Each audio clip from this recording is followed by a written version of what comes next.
What is up, everybody? Welcome back to Hawthorne Live. We're back after a little hiatus, and I've got Magic, and he may have lost his eyesight, but we are back. We are together. It has become the Magic and Halty show.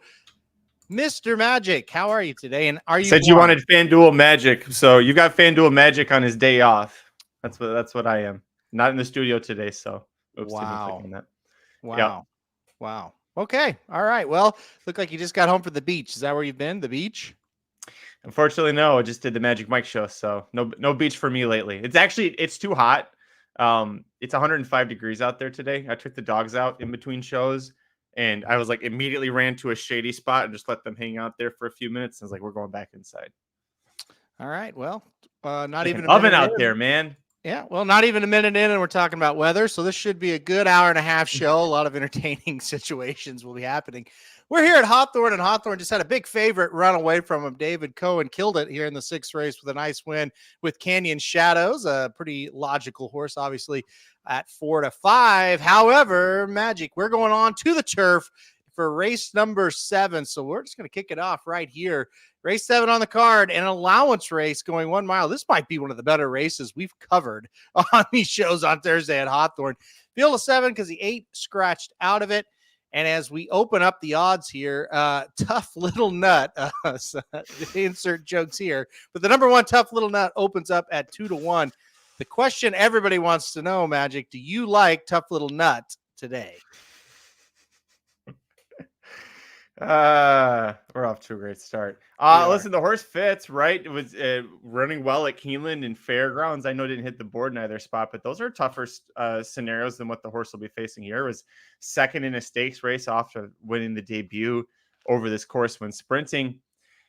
Last time out here at Hawthorne, I feel like the horse probably should have won that race. I couldn't really find a huge excuse at first glance other than well, I guess there's an excuse. The horse that won went gate to wire. So you have to look at the pace setup. The pace setup today, you've got the 2 who's got a lot of speed from the rail or for just the outer position there. And then beyond that, there's nobody else that seems like a need the lead type. Nobody who's coming out of sprint races. So I'm a little worried that the 1 might have a similar situation facing off against the 2 who's, I don't think as fast as Ion Rye, who won Tough Little Nuts last race, but has won gate to wire multiple times over this course. Yeah, let's talk about the 2 all choked up. That's who you're referring to, and you were exactly right. Gate to wire, all of his wins basically have been in gate to wire fashion, or the majority of them, I should say. And you look at the pace projector, which I've got a hot take that I'm gonna save for later on the show, so people will stick around, Magic. But you look at the pace projector and all choked up. Seriously, looks to be it as far as speed goes.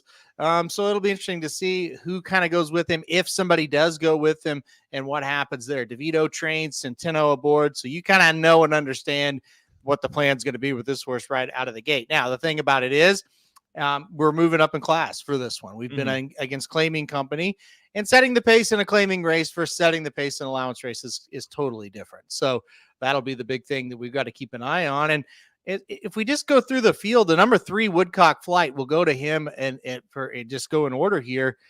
I think this is one that, if there's going to be any kind of presence up front with the 2, it might be the 3. Now you look at the past performances and you think, well, I don't really see it, but other than him, nobody's really been close to the lead, I feel like, in this race. When you look at the 3's form in Europe, where they run slower early usually than they do over in America, but the Garland Park handicap made all went gate to wire to win.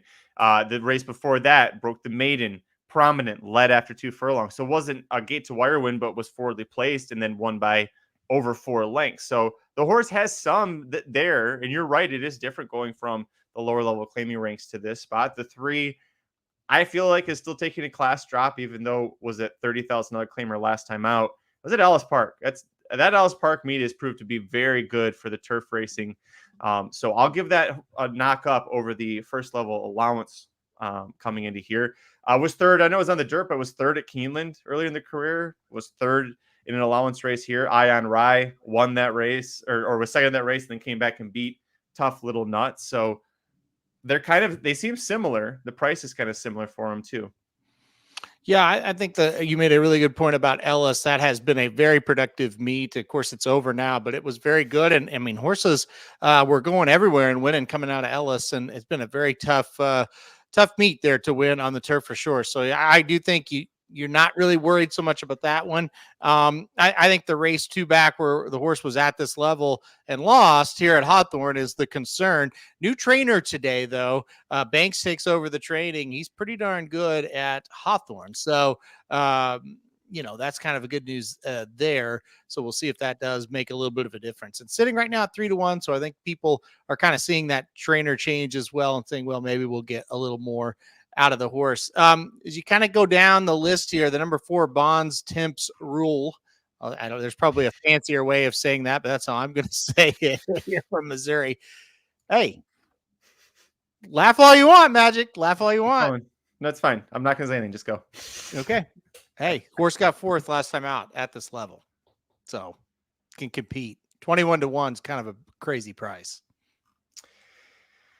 Well, yeah, the price doesn't make sense just with how even everybody else is towards the top. I don't know about the Louisiana bred form stepping into here. Same for the 6. Great Coolness, another one that was doing okay against Louisiana breds. First time gelding, but I don't know. I think they were expecting this to be a little bit of a lighter spot than a normal N1X for an allowance.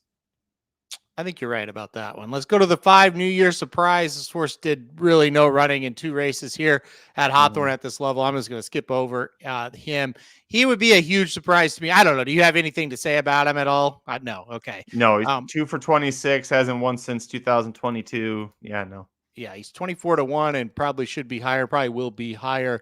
You look at some of the will pays up on the screen now. He is well higher than everybody else on the will pays. And so that kind of tells you he's going to be a big time outlier. The 6 Great Coolness is a horse that's coming off of a layoff. He last was seen against Louisiana bred company down at Fairgrounds. So another Louisiana bred horse. Hasn't done a whole lot of running since breaking the maiden at Horseshoe Indianapolis. Won on debut, then 7th in a starter, and then 5th and 4th in a couple of state bred allowance races down there at Fairgrounds. I didn't have much interest in the 6. What about you? Nope, no interest.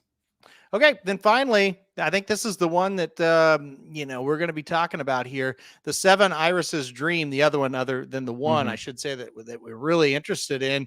At least for me, I'll kick it off. 3 races back, first time on the turf, was able to break the maiden there at Gulfstream Park. Ran so well, they tried the Florida Derby. That was dumb. Then they went to an allowance race.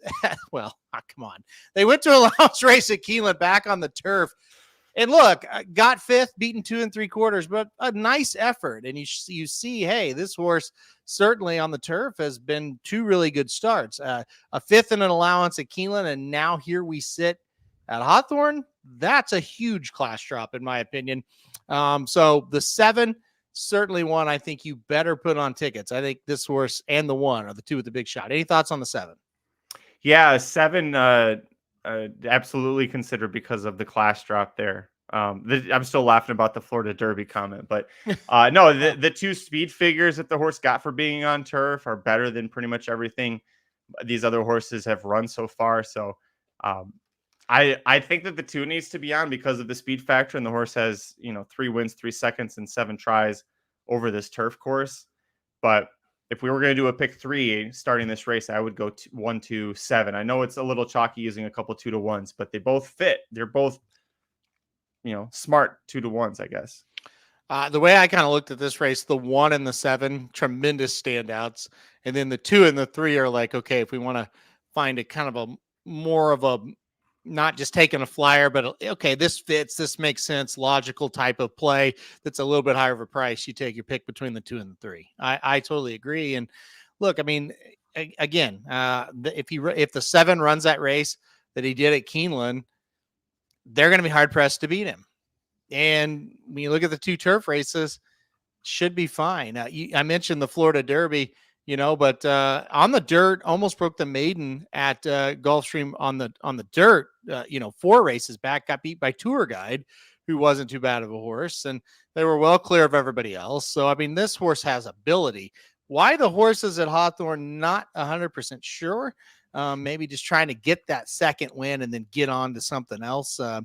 This is, to me at least, looks like a horse that in a smaller stakes race somewhere on the turf could fit. So I think this one makes a ton of sense. And then, like I said, with the Tough Little Nut, kind of the same thing, right? Came out of that race at Keeneland 2 back, like we were talking about with Iris's Dream, and then was disappointing last time out. And I know there was a runaway leader magic, but that was a disappointing effort at Hawthorne last out. That's fair. That's fair. I mean, I haven't watched the turf races. I was trying to think of a better way to say, like, is there enough pace in here for the 1 to really come flying? Like, do we trust that the 2 and the 3 will cook each other up or soften each other up enough for the 1? Mm-hmm. No, I mean, if you're going to go for a pace handicapping play here, the 2 does seem to have the advantage. Yeah. Now, what does that mean? We'll see. 3 races back, the 2 got the lead and let it go. Last time out, the 2 got the lead and never looked back. Same way with 4 races back. So there's different ways to look at it here. We've seen the horse get the lead and cough it up, and we've seen him go on with it. So I think what that says, when you got a long list, a long resume, and you see that, it says there's going to have to be a pretty good performance to go get the 2 if the 2 gets the projected trip of being a length or 2 ahead, right? So yeah, won't give it up easy. Will be a nice barometer here. And again, that's if we get the projected trip. Now, I want to ask you a question because I feel like really you and I can probably talk about this better than the other racing dudes, simply because we watch a lot of races from a lot of different tracks, right? With you with FanDuel now, you're having to watch a lot of races from tracks you probably haven't watched. So I have noticed a trend, and I want to confirm it with you because this race makes sense to ask the question about. A lot of times when I see a setup where it looks like a horse is loose, that horse rarely gets loose. And my theory is, I think the jockeys and the trainers are reading and seeing the exact same things we see. Mm-hmm. And if they think a horse might be loose, one of them usually changes tactics and tries to let that not happen. What are your overall thoughts on what I just said? Yeah, it doesn't I guess I would say if you've got kind of longer shot or mid-range speed horses, like price wise, I think that it's a big thing that happens is that those horses, like you said, the jockeys and trainers, they read the form. And if it's not someone that's like a, 6-5 morning line and has that kind of a setup, they usually get challenged. The ones that are the 6-5s, those are the ones I can usually get, not always, but usually get those home. But when you're looking mid-price to longer shots and there's a, one horse that looks like it'd run off, that's the one that'll do like, on the backstretch, it'll be 4 lengths, 5 lengths ahead. And you're just laughing about like how far away that horse is. And they always get caught by the quarter pole. They don't even have the lead at the top of the stretch anymore. Yeah, no, I totally agree. And I really believe, Curtis Mandel with a great comment before we get going. So you guys sponsored by the NRA now. Magic's got the guns out. That's right. That is right. I told him you either come in and really try today or don't even show up. So here he is. I said I had a hot take. I'll say it now. The more and more that I go through this in the years that I tack on, I really think pace is a very, very, very overrated handicapping angle. Interesting. And I'm not saying that pace doesn't make the race, because I do believe that is a thing. I believe pace dictates results many times in racing. I don't think you can predict it, is what I'm trying to say here. If you really sit down, I would sit down and I would really keep track of every pace scenario that I thought it would be. And then I would go back at the end of the day and I would just look at myself or what I wrote down and said, how many times did I predict this pace to be accurate? For me, it's hardly ever. So I think it is a very relevant data point that is very difficult to predict. And this could be one of those situations where we might be able to throw the example out, or you could get it right. And I'm not saying I never get the pace scenario right. I'm saying I don't get it right enough to use it as a relevant point of handicapping. Because let's face it, if there's 10 races and I am a pace handicapper, let's say, and there's 10 races on a card, and I can only predict two or three of the paces correct. Well, how irrelevant is my handicapping if I'm a pace handicapper at that point? Mm-hmm. That's interesting. Yeah. I think there's been times where, like, I had a couple days ago where I just said, okay, this is how it's going to start. Like, I need this horse to sit second, this horse first, this one third. And then everything happened like exactly that way. And then the horse won exactly as I predicted based off that pace setup. But to your point, it often seems to go, you got about the same percentage of getting winners at a track overall, right? It's not, it's not like a 75, 80% success rate with predicting the pace, because once the gate's open, it's literally, actually, by the time they go in the gate, it's out of our hands. Like, the horse can get fractious, the horse can get kicked, the horse can break through the gate, the horse can hit the stall leaving, the jockey might slip out of the irons, or in Joel Rosario's case, just not have his feet in the irons when he's ready to go. So it's a lot of factors. And I think part of us, there's no better feeling than getting a race right, but there's also, like, the best feeling ever is when you see it in your mind and it runs just like that. You get this high of like, I knew exactly what was going to happen. And I think when that happens, it might cover up the last 7 races, let's say, where you weren't even close. Right. So I get that. That's what I'm trying to say. When you're dealing and you and I are kind of the same way. And that's why I said at the beginning, I think you and I are better equipped to have this conversation because of the amount of races and the amount of tracks we cover. When you are doing bunches and bunches, it becomes kind of evident that, oh boy, I don't get a lot of these scenarios right.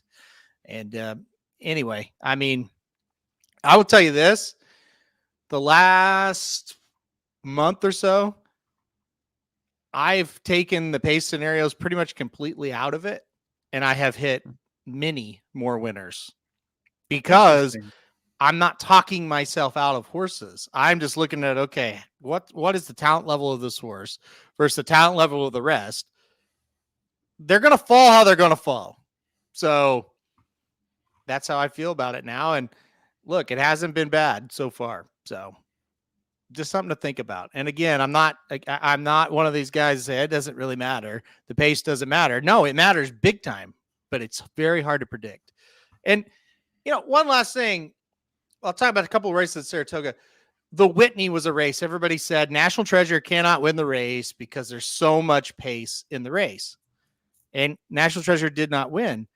And there was a lot of pace in the race, but the winner still went gate to wire, right? Yep. So sometimes it doesn't matter either. We've seen that happen. So, yeah, I think there were a few excuses for him not winning that were better than the pace thing. Yeah. So my top pick in here was the 7. I was 7-2-1. But if your top pick was the 1, we can just use those 2 horses to build a pick 3 ticket. Fine. 1 and 7. I think I'm totally fine with just using. Were you 1-7? Yep. Is that first and second? Okay. Yep. Yeah. Yep. I think you've made a strong enough case here for the 2. It's a tougher group. If this was a claiming level, you might be a lot more apt to say, yes, this horse will do it again. Second race, race 8. That's a $5,000 claiming race. Beaten claimers, horses that haven't won once since March or twice in the last 2 years. But this is a tough race. I kept going back. I ended up landing on the 3 at 5-1 actually as the top pick. I've got the 3 and third. So I Okay. like it. I think we need to go. This is the leg I would go deep in. The more I looked at this race, the more I was like, let's not use the 2 in the first leg here. Okay. So Okay. no, that goes short there. Go long, go deeper here. Yeah. That makes sense to me. Who else? Who'd you have on top? I went 6 on top. Okay.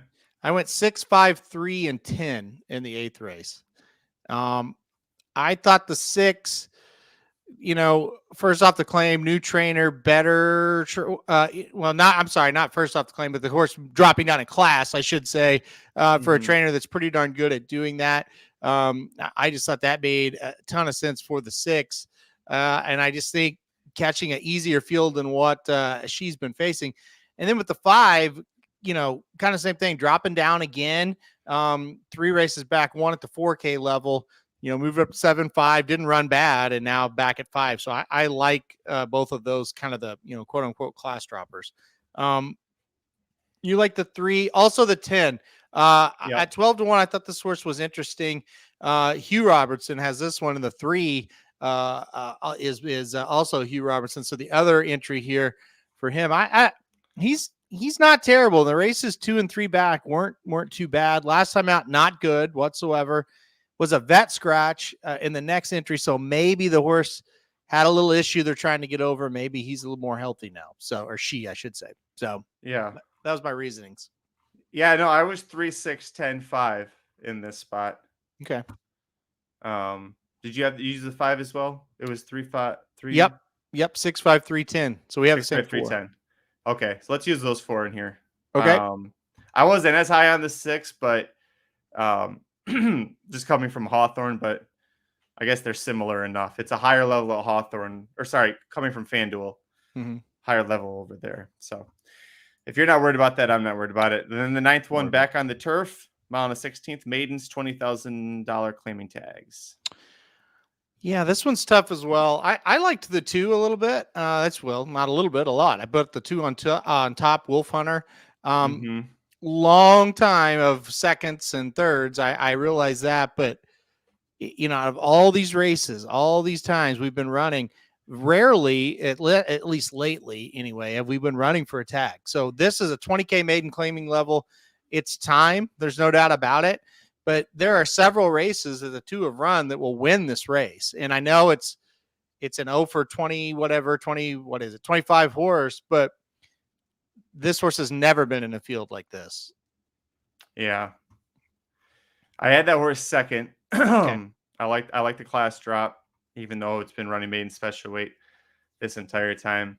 I went back and forth on the 5 because the 5 has had a couple of tries that were just complete duds and wasn't bet. I think should be on the ticket, but I'm a little surprised that horse is 5-2 and Wolf Hunter's 9-2, and the Wolf Hunter's at least gotten closer to winning at Hawthorne. Yeah, I like the 5 as well. I put that horse in 3rd. I liked the 9 as well, getting to the turf.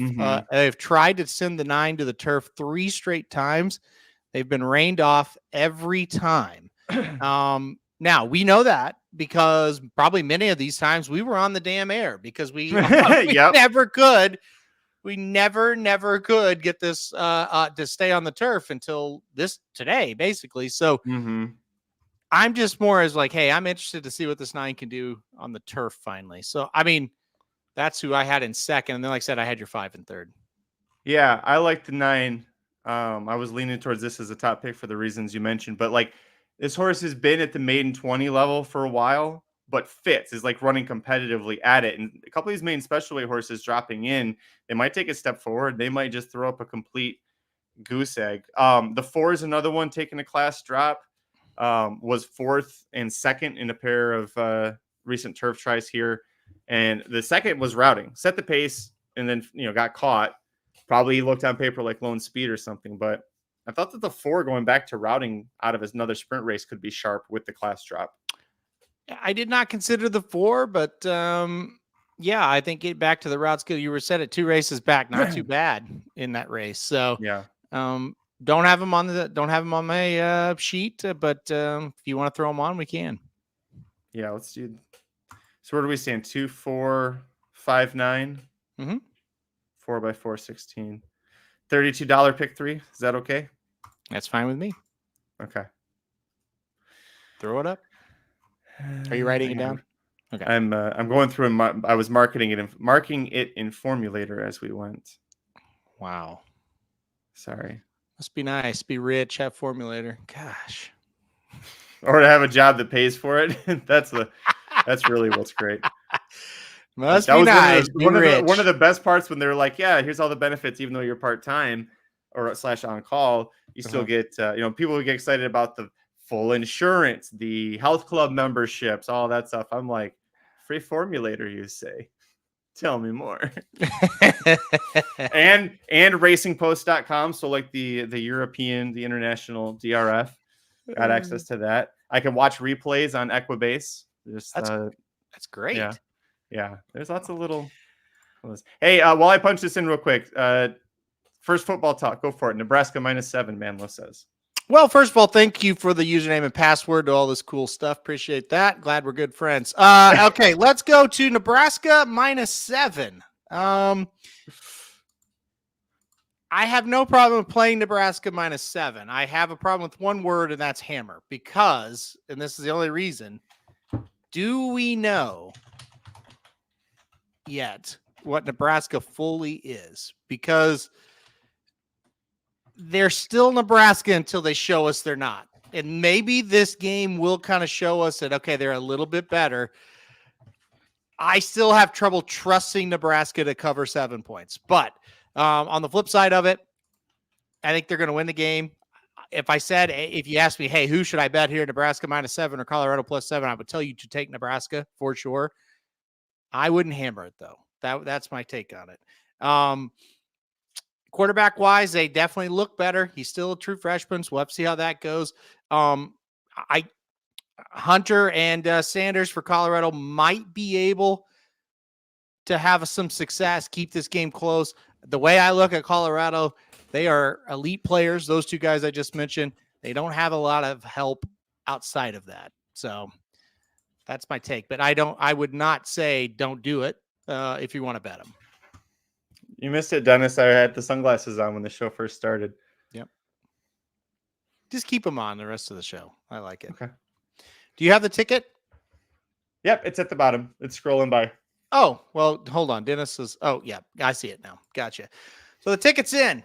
So we got to root for the 1 and 7. If the 2 wins, how mad are you going to be at me? So, well, it's whatever. It is what it is.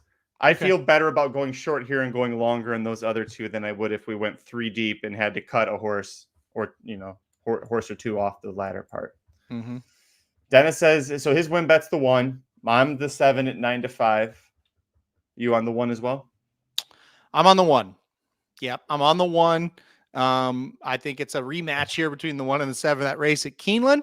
What was that? That was about 4 or 5 months ago. So we'll see what happens. Big class drop here for both of them. I am a little scared. The 1 did kind of get that quote unquote class drop last time. It didn't do much. Well, ran second, but didn't win. So we'll see though here. One to load.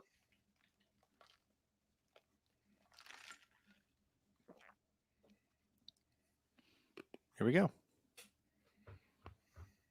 They're off. There's also times you were talking about like the pace, how it rarely plays out the way you think it will. First of all, 2 is getting challenged. Yep. Although by the 5, we were thinking the 3 might be most likely to do it, but the 5 is going to at least put some early pressure on. Smart job by the long shot. You got one chance, son. Just go right to the front.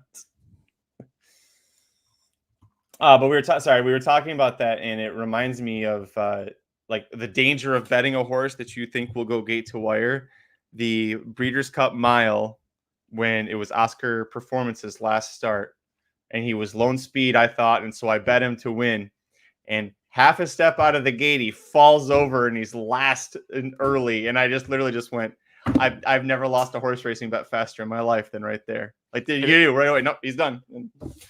It's a terrible, terrible feeling. I know we've all went through it if we bet this game long enough. So like you don't even want to watch the race. You're so pissed off about like literally no shot that quick. Like, God damn, okay.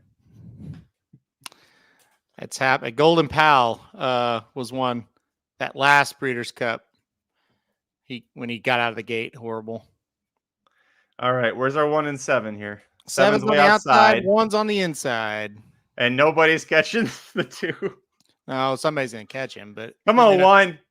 One's got to get room because this horse is gonna stop right in front of him. I think the 3's gonna be well. Come on, the 1's the best horse. Get up there, 1. Yeah. It's gonna be the 3. Nope. Come on, 1's gonna get him. 1. No, the 3. Oh, dang it. Oh man. I needed the 2 to quit and a lane out. Yeah, the 1 just could not get through.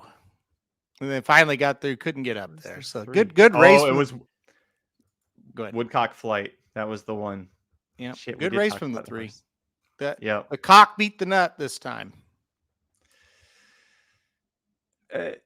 Yes.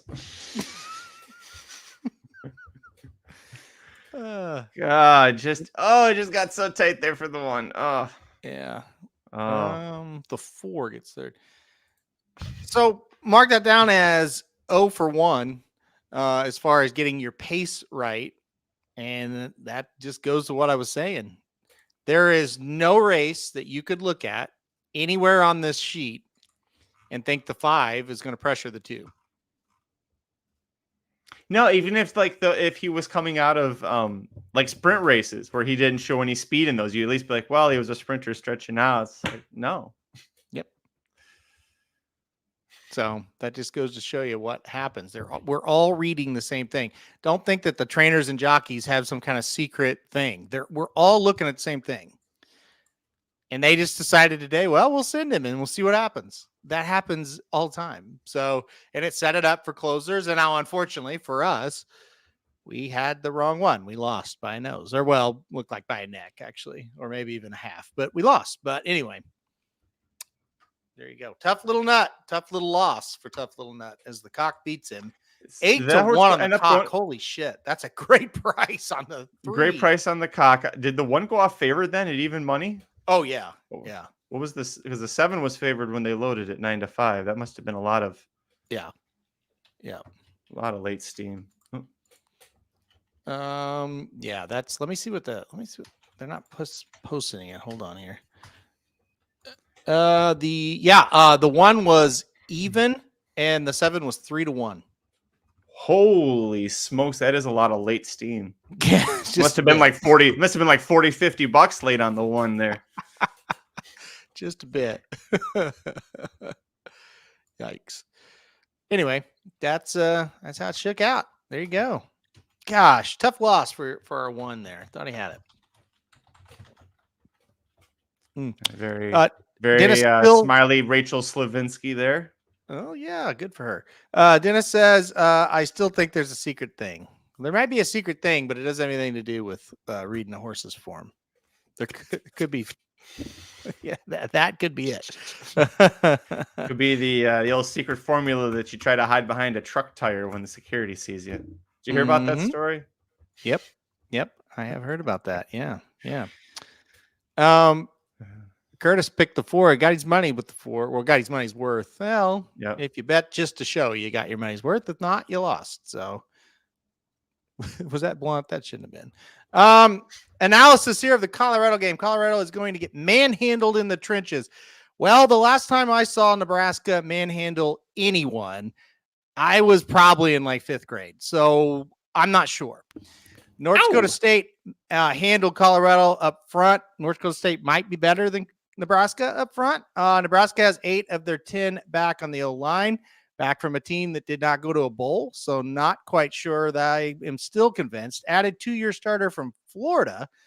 Florida'd like to have him, I would think, after the season they're about to have. I think the coach will be fired maybe by this time next week, and have a top 3 Big Ten D line. I would highly, I'm suspect that Nebraska has a top 3 defensive line. I would say that. All that being said, I still think Nebraska will cover the bet. So, but I am skeptical of a lot of what you broke down there. I would say that. And Magic is too, but he's muted, so you really can't hear him. It's all right. I was saying something really snarky, anyways. Oh. It's better that it was muted. I'm over here trying to do the free picks for the site. Well, while you do other things besides entertaining the people, Listen, you talk football. I might as well just mute myself. There's nothing I'm going to be able to say. I'll read what JD said. He said, I thought the one was going to win the whole stretch. I'm blaming Magic for no reason other than he's wearing sunglasses indoors. Good enough. That's good enough for me, JD. Listen, I'm not going to argue with you. Somebody deserves to take a blame. It's probably going to be me. It's hard to believe. At least it wasn't the two that beat us. I think I might actually be a little mad because the two started opening up in the stretch. I was like, damn it. Aaron talked all that shit about the pace. I thought it was a curse, but anybody listening, handicap however you want. You don't have to listen to me, but I can guarantee you I've watched more races than anybody because I have to, because I cover every track every day. You don't get the pace right very often. That's all I'm going to say. I wish I had $1 because I could retire for everybody out there that told me it would be a total meltdown in the Travers. Everybody. Oh, my God. Everybody I saw the track, total meltdown. Those horses up front have no chance. It's Sierra Leone or it's Corporate Power. And I would tell them I wouldn't bet Corporate Power if it was a one-horse race. So I guess in your situation, Sierra Leone's going to win. But that's everybody. And it's like you get out there and they run 48 to the half. And I'm standing by one guy that said, oh, the pace is going to be crazy. And I looked at him and I said, yeah, 48 for the half. Like all these races fucking always do. Like they, like you watch 10 of them, nine of them will be 48 to the half. And then there's one that's 46 for what crazy reason that nobody can predict. So anyway, I'm not going to keep going. Don't think it be disputed. Nebraska has a huge coaching edge. There we go. I agree. I'm gonna break down the game for you real simple. Seriously. If Raiola, I think that's like Raiola or however you say his name, if he's good, Nebraska will cover. If he struggles, they won't. That's the game to be. Because to me, Nebraska was a pretty decent team last year outside of the quarterback. So if you put a pretty decent team and you give them a good quarterback, they're probably going to win 8 games. And if they're an 8-win type team, they'll cover 7 at home against Colorado. If he struggles, they're not covering. And I think that's it. Right, Magic? Yeah, you agree. Okay. Right. I fully agree. I thought you were still talking to the people. Yeah, you can't turn the ball over 5 times a game. Yeah, that's right. If he does that, they're not covering the game. They're not going to cover that. They're going to get beat. So I don't think he would. Beat Baffert in the Futurity with McKenzie Street with the horse that Baffert trained. That'd be good. Or son of a McKenzie. Yeah, real quick before we talk about the 8th race here at Hawthorne in depth, the field for the Mar Futurity just came out, and that means you'll have a preview video soon. There's 7 in the race. When I get around to it. That means I will record the preview video soon, and when Sunglasses gets around to it, you'll have it. The number 1 is Getaway Car. Number 2, Gaming. Number 3, R. Heisman. He's also entered, I believe, tomorrow. Or is it today? I can't remember. Number 4 is Brother Tony. Number 5, Rank. Number 10, McKenzie Street. And then the number 7, Citizen Bull. That is your field of 7. There it is up on the screen now. 3 Bafferts in the race. Now, if McKenzie Street is able to get the job done, that means that McKenzie will have sired the hopeful winner and the futurity winner also a McKenzie. Yep. So. First glance, 176. First glance. Jumping on Gaming. Okay, so we talked about this on Blinkers Off, and I said I'm on Gaming as of right now. Let's see what jockey he gets because that will make the difference. I'm on Gaming. Give me the 2. I'm going to go 2617. Interesting. Okay. So I was with John White and Jared and Tracy when Getaway Car and Gaming, they ran on the same day, different races. Getaway Car ran first, won, what do you call that middle? What, the Best Pal? Is it the Best Pal? The Best Pal. Yep. Yeah, he won, looked good. And then Gaming debuted, broke the maiden, and I believe in race 7 on that day, and looked, in my opinion, better. But it was just one race. Who knows? But I thought Gaming looked pretty darn good, so I'm taking him. Let's see. Best Pal, Getaway Car, 6 furlongs, minute 10.7. And debut for 6.5 furlongs for Gaming. He did 6 furlongs in 1:10.5. So he did faster going longer than Getaway Car did. Now, Getaway Car was under, like, they were both under complete, like, hand rides. But interesting, Hernandez rode both of them last out. Hernandez stays on STD Racing. Oh boy, you're right. It's not good. STD Racing Stable. It's not a great name. Dennis mentions, where is Dennis? There he is. I think the 3 is Solid Horse, our Heisman. Our Heisman is entered to run in a Calbred 2-year-old race tomorrow. So the I'm Smoking, we'll kind of keep an eye on that. I think he might run. He's 6-5 there. So we'll see. We'll keep an eye on that. Yeah. Oh. Yeah. Well, there you go. I'm glad that field came out. I was wondering when they were going to get around to it, and actually got decent to draw there. I thought that was the reason they were having a delay, but no, good draw. Closing day, of course, at Del Mar. I don't think they. Let's see. They run the Del Mar Juvenile Turf. I forgot about that as well. Good. That's a field of 14 in that one. Boy, oh boy. That's a good one. Yes. Could see someone take a big step forward in that one. Yeah, great race. Man, boy, this is good stuff. It's been chalky at Del Mar for the most part. Well, I shouldn't say. There was one race that played, or was that Kentucky Downs? No, that was Kentucky Downs that had a race pay 29 or something. Are you talking about today? Yeah. Yeah. It's been pretty chalky at Del Mar so far. Yeah. Okay.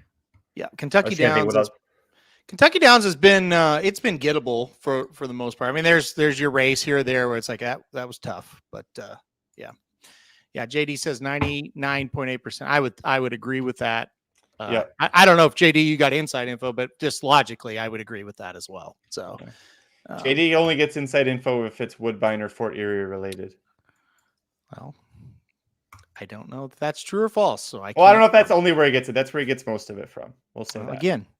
You've lied to me before, so I can't. Surge. I can't trust you. All right, race 8 on the card here at Hawthorne. We're out of the pick 3. That's all right. Right? Yeah, I should probably take that down, shouldn't I? You should. Thank you. There we go. Okay, so let's talk about it though. Who did we use? You should have left it up because I forgot who we used. We used this. We had the same horses, but you liked a different one on top. Who'd you like on top of the 8? We were 3, 5, 6, and 10. I had the 3 right on top, right. Mystic Storm.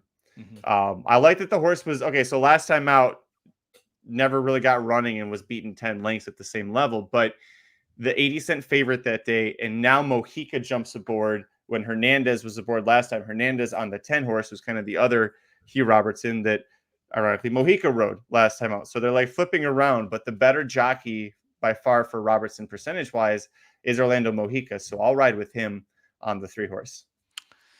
Yeah, Robertson does a good job. We know that has been around here for a long time. This area, whether it be here or used to be at Arlington, obviously. So the 3 and the 10 both made a lot of sense to me. And I've seen the other Hugh Robinson horse win before. That's why I included the 10 as well. Talking about Sweet Crystal and switching them all around. But there's no question Mojica is the guy you want. So I'm with you on that one. And as we look at the board here, 2-1 now on the 6, but that was probably predictable. Probably the best connections for this level would be the 6 with Ralph Martinez training here. And this is kind of what he does. And you were worried though. He said, hey, yeah, he does have a win, but it was at FanDuel. And then he kind of was keeping running at FanDuel, transferring up to Hawthorne. I think when it comes to this level, it's not too much of a jump. Yeah, this is a lower level here than what the 6 was facing. Like if you just went apples to apples, it's the higher levels there. $7,500 claimers, beating $7,500 claimers one of those times. Right against the starter allowance company, was favored 2 of those 3 races. So there's been stuff to like about the horse. Corey Orm follows over. He's a much better jockey percentage wise over at FanDuel than he is here. He had like 3 wins the other day when we were watching. It's crazy. Hawthorne's a weird, sorry, not Hawthorne. FanDuel's a weird track. Caleb Keller pointed this out. It's like the only track you can think of like for a dirt track bias. It's closing down the middle of the lane. It's like horses just, you steer them out into the middle and they were like closing every single race. Really, it was the weirdest thing to see at Hawthorne. But anyway, all that to say, I think if the 6 can break well, you got Corey Orm following over here for the mount. So I see why the 6 is on there. Just I'm not as excited about her as you are. Wow. Okay. Fine. I thought I had her third. I was 3, 5, 6. Well, listen, they're $5,000 claimers, so don't sit here and try to say that I'm excited about any of them. All right, but I do think maybe it's because FanDuel's almost in Missouri, so I'm biased towards the Missouri That's track. Of course, if you haven't ever been to FanDuel, it is right across the river in St. Louis, so it just right on the other side of the Missouri border there, FanDuel in Illinois, and I will say this, it's not the greatest track I've ever seen. I don't know if you agree with that or not, but it's not wonderful magic. No, I wouldn't expect it to be. Not in St. Louis. Wow, what a shot. Jesus. Boy, hard to believe we're friends. We've got 9 minutes to poster to this 8th race, and we've got an idiot with us today. I'm just kidding. That was mean. So anyway, we're 2-1 here on the 6. The 5 is 7-2. You see him in the paddock now. That's one of the coolest things I think about being able to broadcast the track signal live. And thank you again to Hawthorne for letting us do it. You can actually, while you're listening to us and while we're talking, you can watch the horses in the paddock and stuff like that. So that is very cool. And I have learned that I'm not Maggie Wolfendale when it comes to looking at a horse in the paddock or the post parade, but I still like to do it. So it's always fun to me when we go to the track and stuff to kind of go down to the paddock and watch them walk and get saddled. So you can see it live here on the screen as we're talking. There's Palace Magic, not Magic, but Palace Magic. He's 13-1. Any hope for your namesake there, Magic? Palace Magic. First one, what was the horse? Midnight Magic. I liked that one. I claimed that one as my own.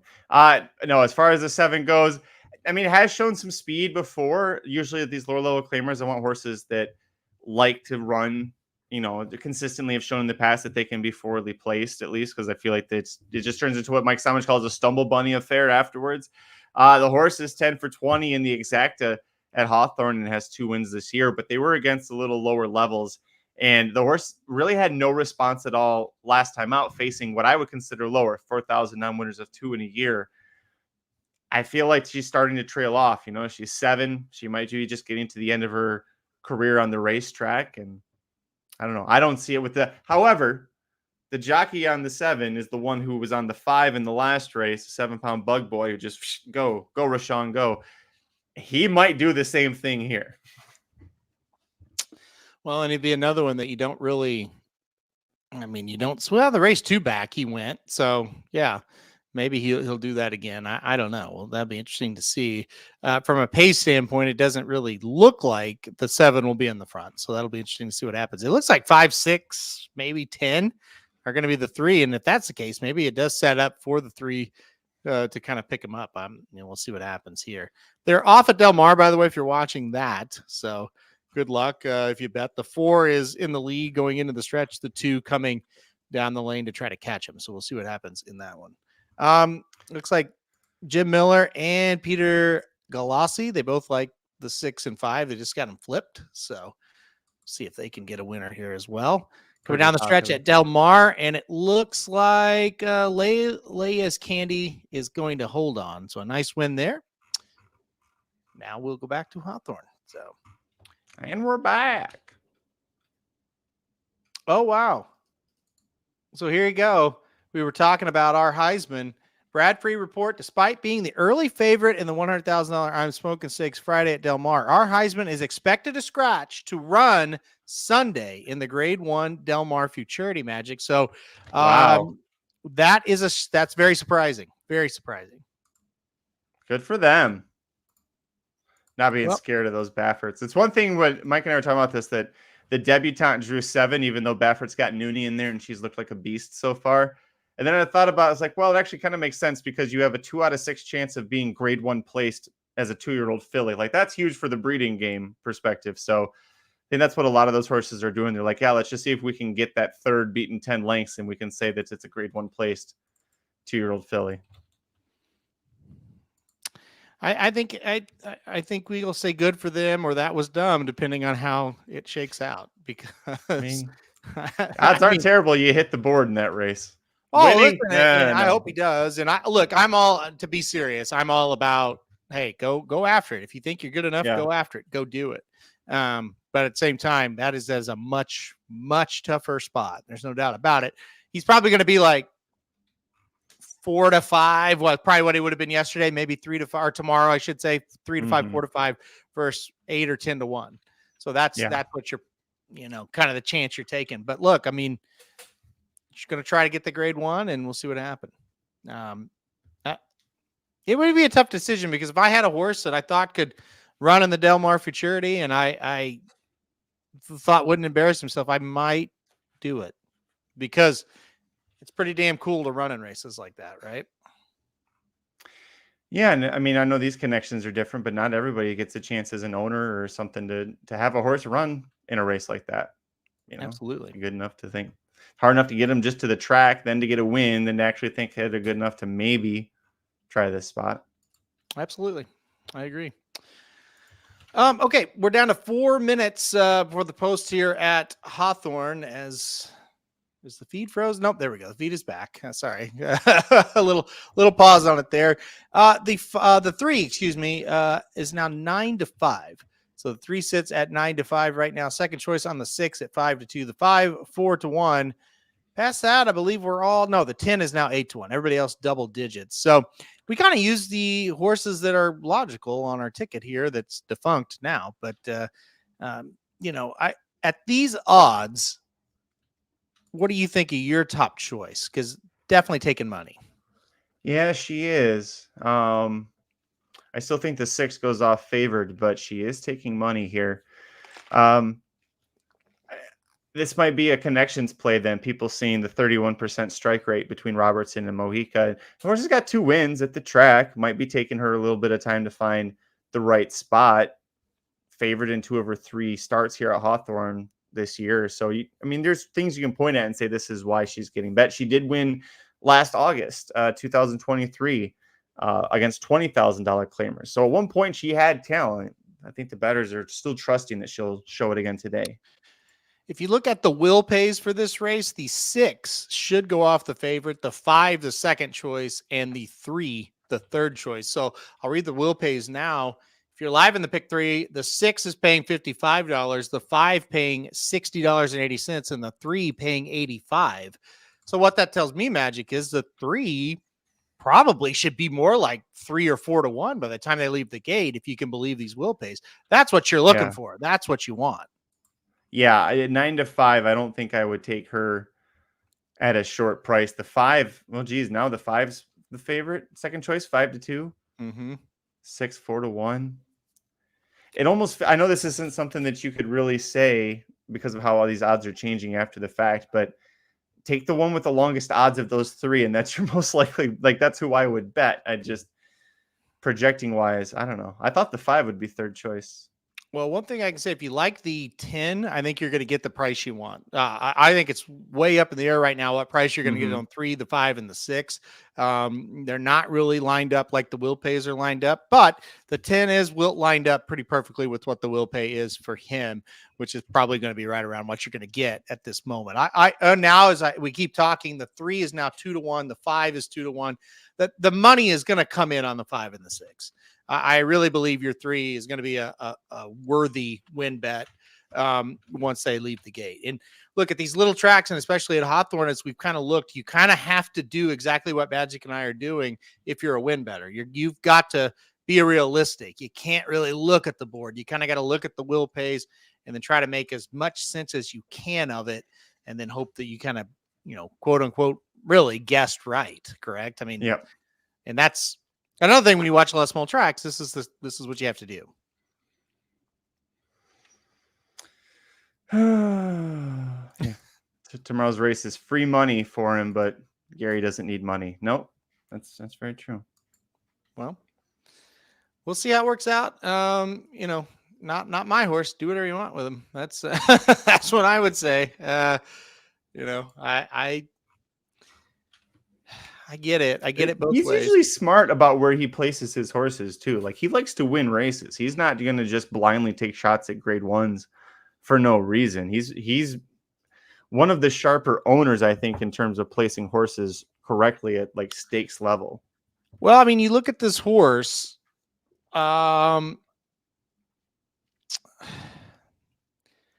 not sure he fits, to be honest, in the hopeful. Or not the hopeful, in the futurity. I'm not sure he does. I really like him as a Calbred, but I'm not sure. Well, Gary's old. Maybe he's finally lost his mind. Well, that could be as well. But again, like I said, he's good people. So is his brother Cecil. I've met him before. They're good. They're good people. They're nice, jolly South African gents that love a good time.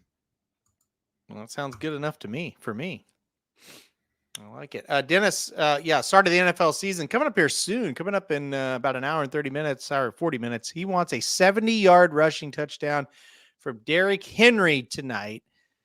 I don't know if he can still run 70 yards. That's the thing without getting some oxygen. He's getting up there in age, but it'll be interesting to see how Derrick Henry fits in with the Ravens. That is seems like a good fit on paper.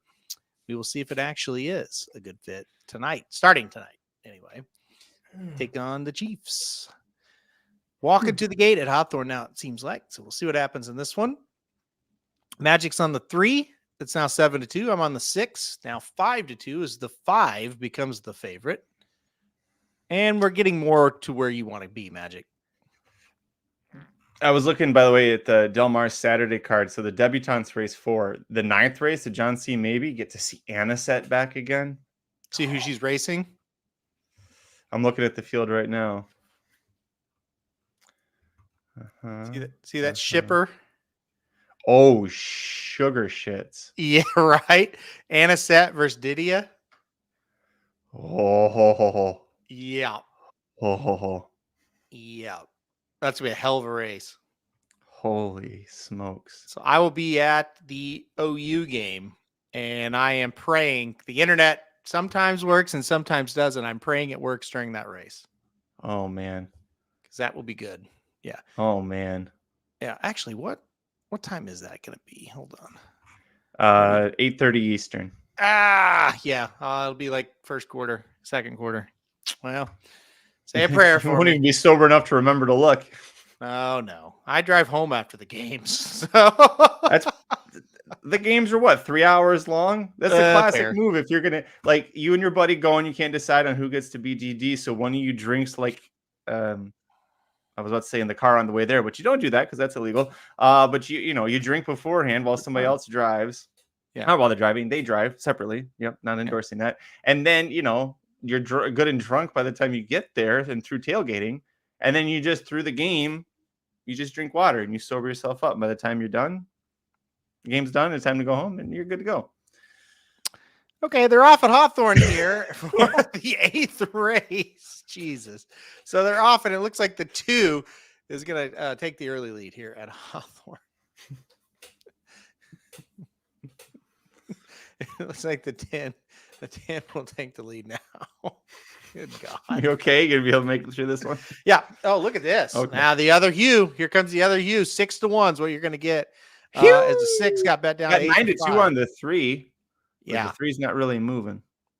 Well, the 3's, they're okay. 3's getting passed. Oh, the 3's back. Oh, that's the 5. Come on. Yeah. 6 is he's got that jockey's got dead aim on that 10. Come on, 6. If Run you got him down. mirrors and you're on the 10, you're shitting yourself right now. Uh-oh, here Well. they come. Come on, 6. Get up there. The 6 is saying, oh, shit, this isn't FanDuel. I got to go catch this horse. That may be hard. The 10 would be okay with me, but I'd rather have the 6. 10's getting short, but the 6 ain't getting them. Boy, this stretch feels like it's as long as Kentucky Downs. My goodness, how slow are they going here? Oh. Woo. 10 got it. Did the 6 get it? No, I thought the 10 got it. Ah. How close have I been to my top choices the last 2 races? Well, that was the case where the pace did project the 10 would be gate to wire. Mm-hmm. So that one worked out. There you go. You're 1 for 2. What a race. What a race. Shoddy said, oh, you know what? Did Shoddy add somebody else in that other ticket? Shoddy, what are you live to? What are you playing? We're watching a slow-mo here. I'm not sure the 10 won. Oops. That looks close to me. That's closer than I thought it was. I actually didn't think it was closer. That close. Yeah. We'll see. Ooh, that's close. Nope, they're showing the 10. Yeah. Okay. 14 seconds almost it took them to finish that last furlong. Well, I believe it, don't you?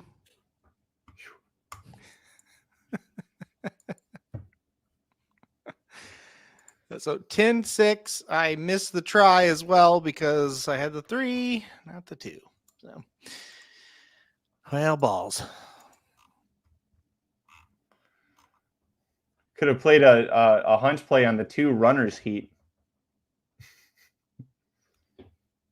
Because of how hot it is? No? Okay. No. Fell flat with me. JD hit the try. He showed me his ticket. He had 10-6 over 2. He had the 2 keyed in third. Very nice. Very nice. Spreading the other win spots. So yes. And he got the better of that photo. So did Shoddy.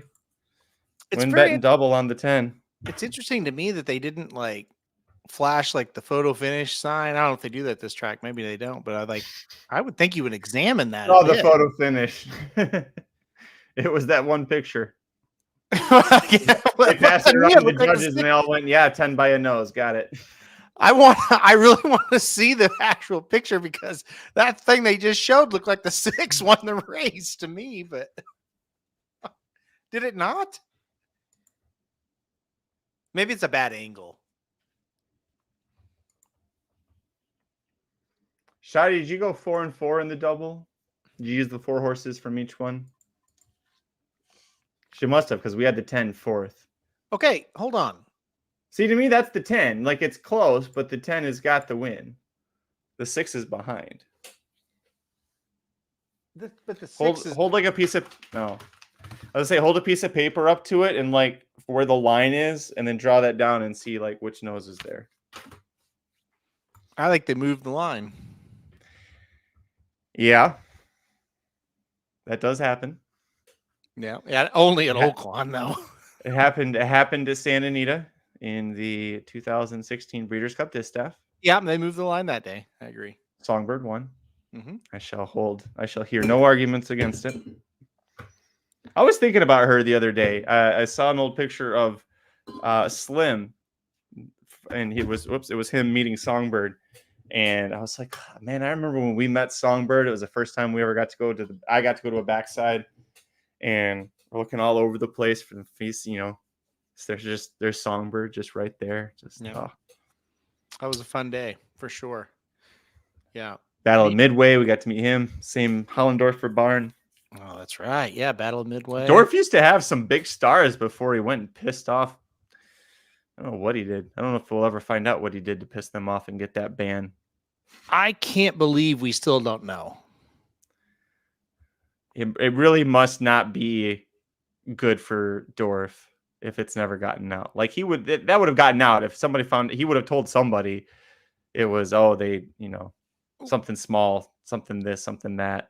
Well, the weirdest refusing thing to pay, whatever. Yeah, the weirdest thing about it is it never got out on either side. Mm-mm. So it was weird. Yeah. We got a replay of this when we can see. Well, I'd love to see the photo because I'm skeptical that the line was moved. I don't buy the photo they just sent us because the 6-1 based on that. I put my paper up against the. Hold on. If they give it again, let me get my paper ready. Here we go. Okay. All right. I've got it ready.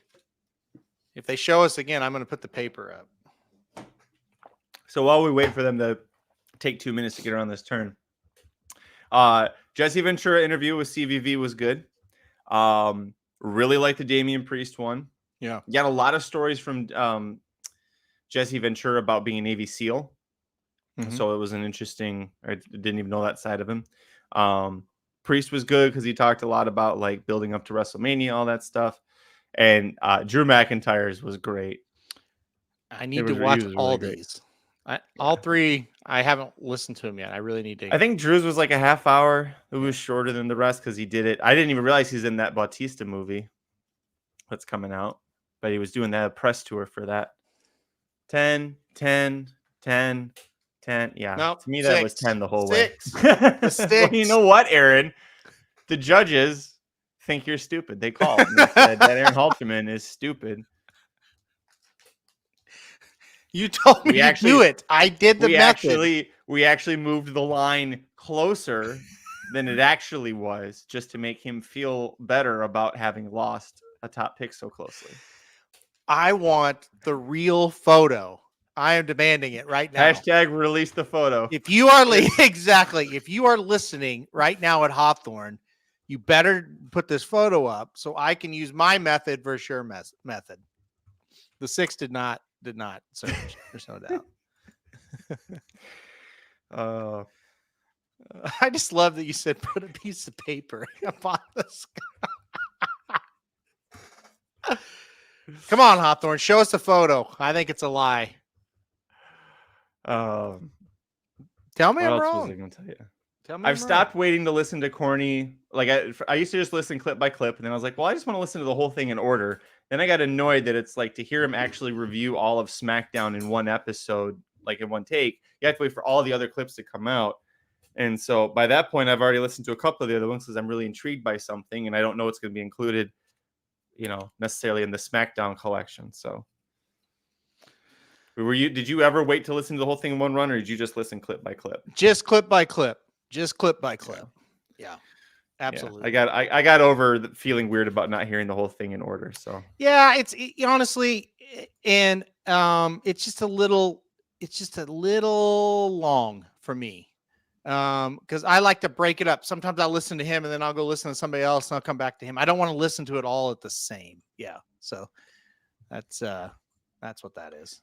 Like this is cool. Jason, pause real quick. He had the 10. I'm guessing you didn't have the 6, or at least, if you had both, you got the better price. Wait, that's a dead heat. No, that's a dead heat. They lied. Bro, we're not counting his foot. His foot's not the line. Or like his foot's on the line. Now his nose is behind it. There's like a weird little white spot there. I promise you, it's the 10. Wow. They lied. You went from claiming it was the 6 to claiming it's a dead heat. So you're getting closer to the truth. Just one more step and you'll be there. Jason said he's glad he got the 10 home, got the better price for sure. Good job, Jason. Alive to the 2 and the 5 for a pick 4. We didn't hate those horses. The 2 Wolf Hunters, 7-2 right now. Favorite, but a very lukewarm favorite. I put the 2 on top in this one. So yeah. And then I'm sorry. I can't believe they stole my money. The 2 and the 5. Oh yeah, the 5. Yeah, for sure. Sorry. It's gonna take me really a few weeks to get over this. I mean, a dead heat, and they didn't call it. I don't get it. Magic, explain to me why that wasn't a dead heat. Tell the people. Well, for it to have been a dead heat, both horses would have had to have their noses on the line at the same time, and they didn't. So therefore, it wasn't a dead heat. Okay. That's not what I saw, but okay. All right. That looked like a dead heat to me. I wish I could hit rewind on this and we could analyze it, blow it up. We need to blow it up. Did anybody screen capture it? Probably not. No, I did have it full screen though on this very giant computer screen I have, so I could see it clear as day. Bullshit. I have a giant computer screen and I've got it here and it looked like a dead heat to me. So actually, no, that's not true. You don't have a giant screen. Shotty's seen it and she says it's just completely average. It's not giant at all. Your computer screen.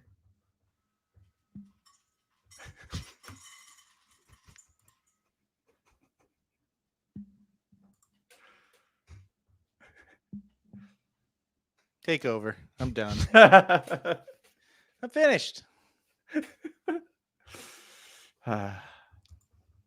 Dennis has quit. He feels so bad about you losing that one that he's going to quit. No, he had the 6 as well, and that's another okay, hold on. I get it now. Did you tweet out that you had the 6? Because that probably cost us. Because they moved it because they saw you had it. That's it. Okay. That'd be nice. I'll pop some corn for you. Well, look, we got some guys alive and stuff. Some freak on a leash. Oh wow, different corn. Look, we got some guys alive to stuff. It is our duty as professionals to cover the 9th race, even though they stole our money on this one. So, 2 and the 5 was alive. One of the listeners, the 2 of the 5. I like the 9 a little bit as well. Did you say you put the 9 on top in this race? Talking about Skylane? 9 was the top pick for me, Skylane. Yep. Okay. Why? Oh, because I had a dart and I just threw it at the board and it landed on the 9. No, this horse, listen, you brought it up when we were going through this initially. They've tried several times recently to get the horse on turf, but usually whenever we're covering races here, it means Hawthorne is off the turf. So several of those races didn't go that way. Oh, Dennis. But the horse, he's been at this level for a while, but he hasn't been at this level on turf at Hawthorne yet. And I think for me, that's kind of this could be a difference maker. He's back on a surface where he likes. He shows up and runs competitively. He's got, 8 in the money finishes from 10 starts this year. He shows up and runs competitively. This is a bad group. And I think this horse is going to be a great price. Right now, he's 7-1. I think it works. All right. Well, I agree. I mean, I had the horse in second, so I'm with you here. Jason's going to be super pissed. That's not the one. This is the one because he did not use the 9 in this pick. Yeah. So that wouldn't be good for him. Let's talk about the 1. Let's just go through the field. We'll try and make a case for him. Sure. For each horse. The 1's double dribble, adds the blinkers, tries turf for the first time since last August. 0 for 10 in the career. Just the 1 turf try. That was interesting. The horse debuted on turf at a mile at Hawthorne and has never tried either of those things since then. Yeah, I think the case to be made here is solid connection, solid trainer here for sure, and just going to try to get back on a surface that wasn't overly awful in, well, I say it's been a long time. So the surface switch could be kind of the ticket here for this one. The Dam was a 4-time winner on turf. It looks like all 4 of those were route races too. So, there's some breeding that says the turf is good for this horse. The only foal to run out of that horse. Number 2, Wolf Hunter, 3-1 right now. The lukewarm favorite, taking a class drop in for $20,000, is 0 for 25, but has never gone this low into the claiming ranks. Has run second in for a tag 3 out of the 5 times this horse ran for higher price tags. Was also third. So 4 out of those 5 starts finishing in the money. That's pretty impressive.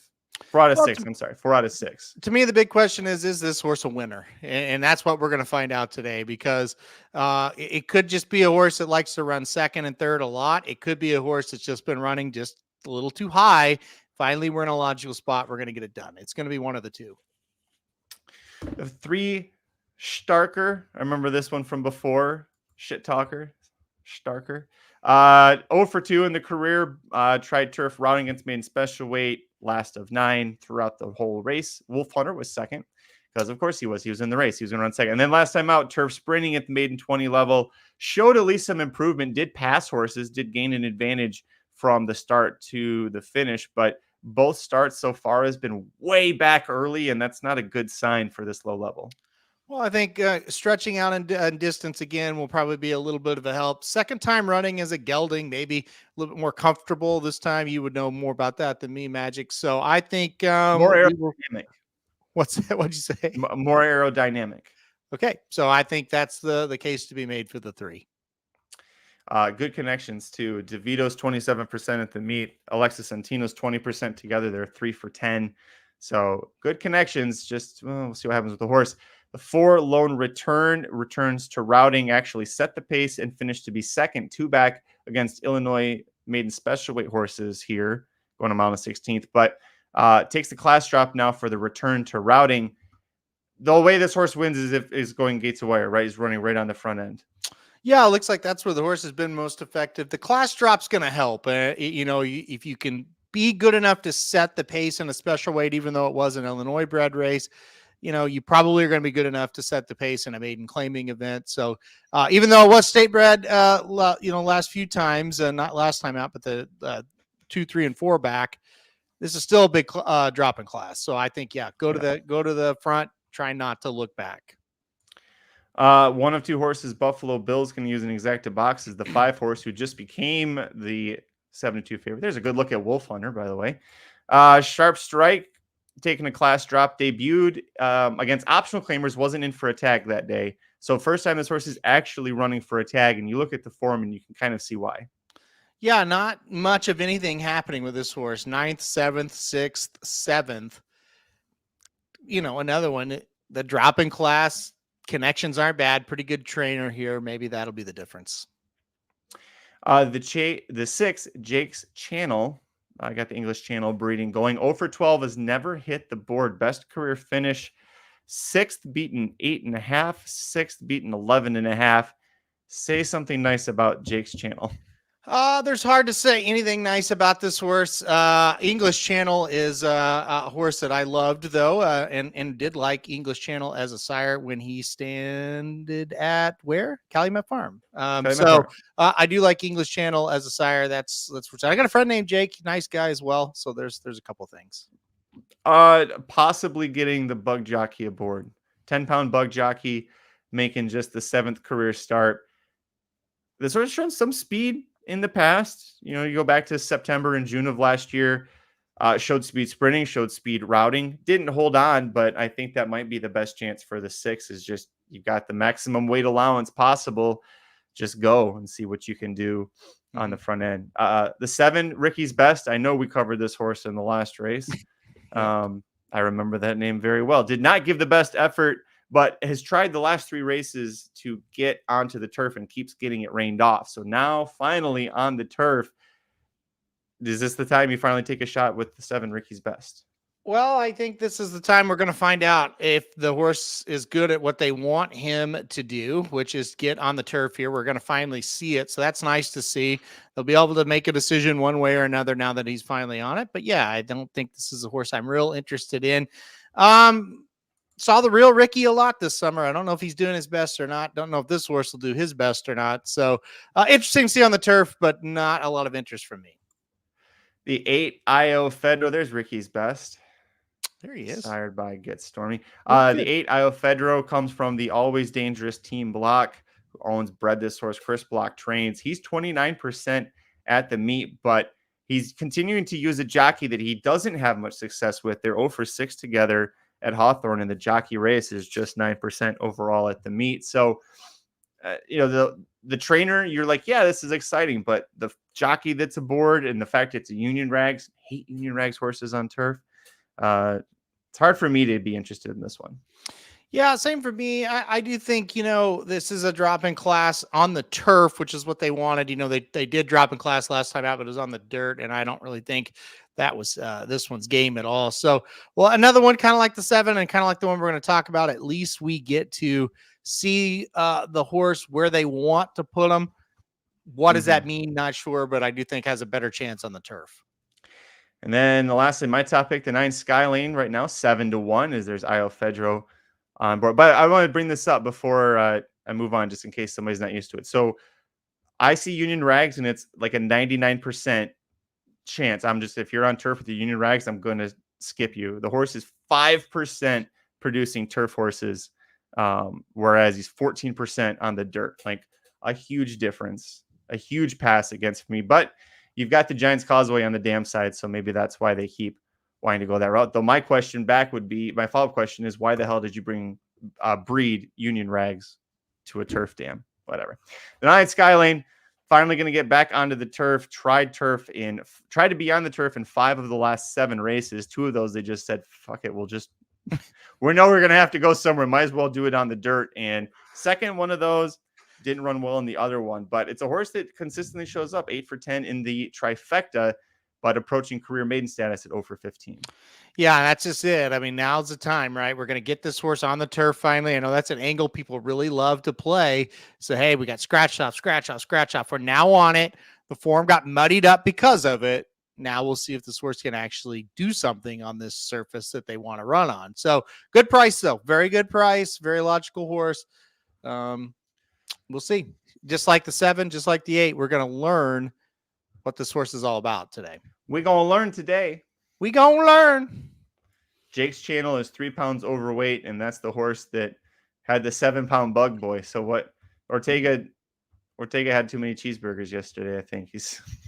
I guess so. Too big of a breakfast. He's 3 pounds overweight.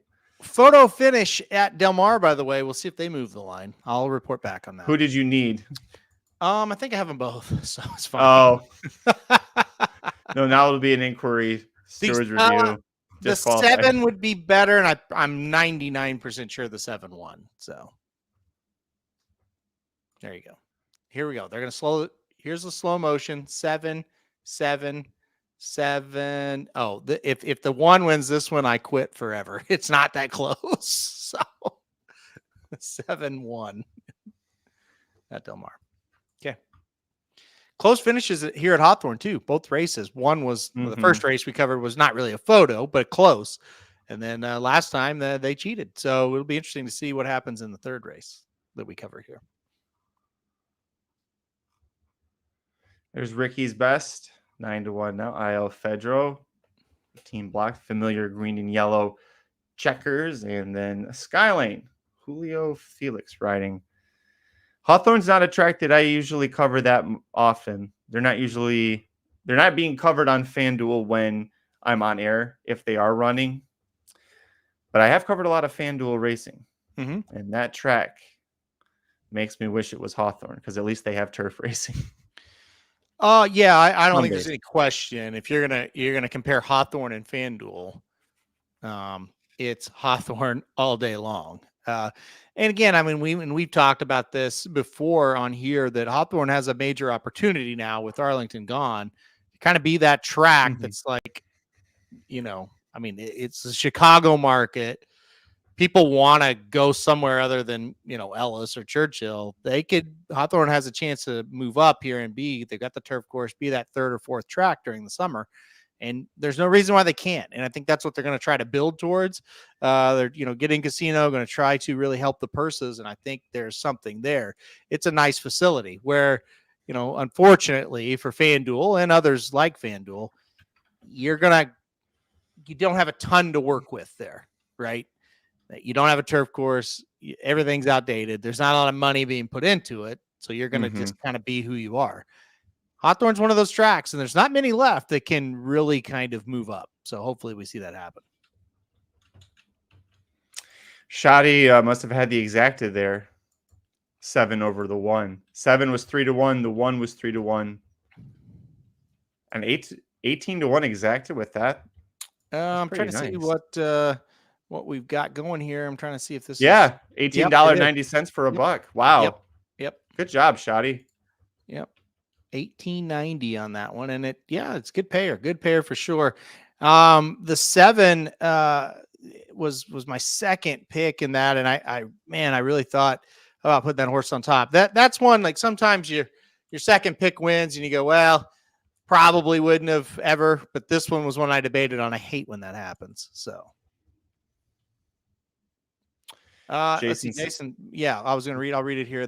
He says they need that Racino construction to get moving along. I've been there a couple of times this summer, and it's so close to being a legit spot all year with the winter harness racing. So exactly, and that's it. You get that going, you get the construction over with, you get everything set up. I've been to one of the sports betting / OTB. I don't know if that was sports or just horses or what, but I've been to one. It's nice. It's super nice. So if they can get that on track and get those purses up, get a little bit better horsemen up there, it could be a very good betting product, and it could be something on the rise. And look, in racing, we need something like that. We need a track to improve, get better, become a major, kind of maybe not Saratoga Del Mar level, but that other option. We just don't have a lot of that, and Hawthorne can be that. So that's what we're all rooting for sure. And so we'll see what happens. I know that's the plan. Whatever we can do to get the sport continuing to not die. Slow down how quickly you circle the drain. Yeah, at least till we retire, right? Yeah. Right. Can we get 20 more years out of it, Magic? I don't know. Oh boy.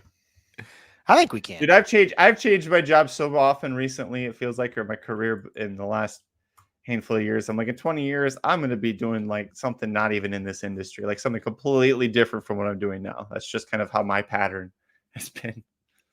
Wow. Okay.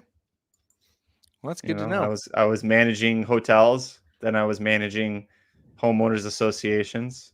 Sounds similar, but in many ways it's different. Property management. Then I was doing horse racing, writing. Then I learned video editing. Now I'm on camera with FanDuel. So a lot of things changing. Well, you're not wrong. You're not wrong. Wow. Man, he's dropping truth bombs today. The Unabomber over there, just dropping bombs. Anyway, well, while you're still in racing, we got 0 minutes to post here at Hawthorne. So good luck to everybody. Oh my gosh, just looked. Your 9 is the favorite, Magic. Wow, late money coming in there, 3-1 now. Still 3-1 on the 5, 7-2 now, 7-2 on the 2. So then the 5's the favorite if the 9's 7-2. Somebody's got to switch that. There you go. Yeah. Can we talk about after the race about what goes into managing a hotel? Oh man. No, I do have some great stories. I can't tell it on this show, but I do have some great stories from working in hotels for years. Yeah, lots of stories. Make for good between that and the homeowners association stuff that I had to deal with. It could make for a good TV show. I wish I knew a TV writer.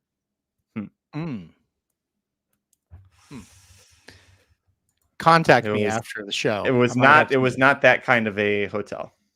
Oh. None of those. They were all upscale hotels. We charged you for those because you could afford to pay for it. Okay. That's never worked at a dingy motel. Never could do that. Why? Wasn't desperate enough. Okay. I was trained to run 4- and 5-star establishments. Okay. Believe it or not. Okay. It's, not going to sink that low. That's a little. Didn't know we were lying today, but okay. If I wouldn't stay there, I wouldn't work there. How about that? Is that a better? Oh, we're learning a lot about you today. Okay. We always do. Every show, I do something to take it a little too far. By the way, got a new car. Had a good experience with the salesman. I wanted to report that since I don't usually say such things. We went and test drove. So Celeste is busy with, she's back to work and on her TV show. And so her schedule is it's a lot harder for us to find time to both go look at cars. And we also have to make sure it's at a time of day when Colson's not going to be throwing a fit because he's hungry or tired or whatever the hell. So I went ahead and had 8 cars lined out initially. It was like, these are the ones I'm going to test drive and look at, and I'm going to narrow it down to the 2 or 3 I like best, then bring Celeste to see those, and then we make a final decision together from there. So did all the 8, met all the dealers, everybody. I didn't get that fancy. It's a Ford Escape. I'm not flashy. It's hybrid. That's the fancy part of it. How about? Wow. A hybrid. Because I do a lot of, what the driving's like out here. And it's like double the mileage for, yeah. Must be nice. Gosh. But yeah, so like every other salesman I talked to, I would tell them, like, listen, I'm doing this now in the middle of August. End of August, Labor Day is when we're probably going to buy because of the time. He was the only salesman that was like, I had to say it, remind him once, and then he backed off. And I was like, I promise I'll get back to you in a couple of weeks. The other ones I had to they're all on my blocked list now because I'm like, you didn't listen to me. I don't want to talk to you. I don't want your car. Good for you. All right, they're off. That outside horse kind of screwed it up. I could see you trying to. I kind of teed it up for you. If you would. All right. Well, why is it paused? They're running on my screen. Okay, here we go. They're running on my screen too. Oh, must be my internet. I don't know. One adds blinkers out of all those sprint races goes to the lead. The 6, I said that was the one thing the 6 might do, right? Yep. They're going to press. The 4 didn't get out there very well. The 2's in a spot that says I'm going to finish second. Jockey's even holding back just to make sure of it. All right, now it's paused for me. Okay, now we're running. They're running very fast for me right now. This will be interesting. 25 seconds there. There's pressure, but they're not going fast. We still have a Subaru. We just don't have 2 Subarus. I also didn't. If it wouldn't have been weird to me, I would have gotten the same car that we got my wife back in April. Like I didn't want to have identical cars. Just like we thought, the 75-1 shot takes over at the top of the stretch. For about half a second. Look at the 4 coming. The 4 did not need to try and go to the front there. Here comes everybody because they're the 9's in last. That's not a good sign. The 4. Maybe it is a good sign. Come on, 9. 5. Look at this 9. Look at this 9. The 2's moving out. Look at this 9 running behind this 2.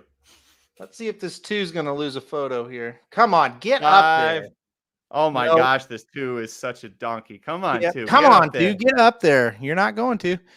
We need 5 for Jason. 5 for Jason. Oh no, he's gonna miss it. Oh, 3, 5, 2, 8, 9, something like that.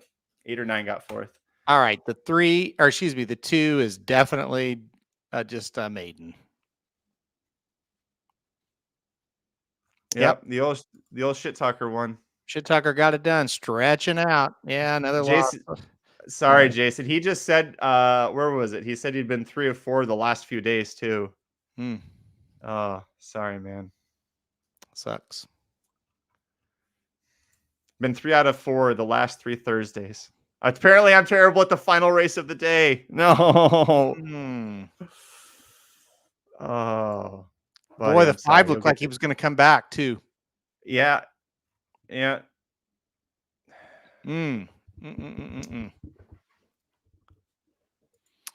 12-1, is that accurate on the winner? Is that what he went off at?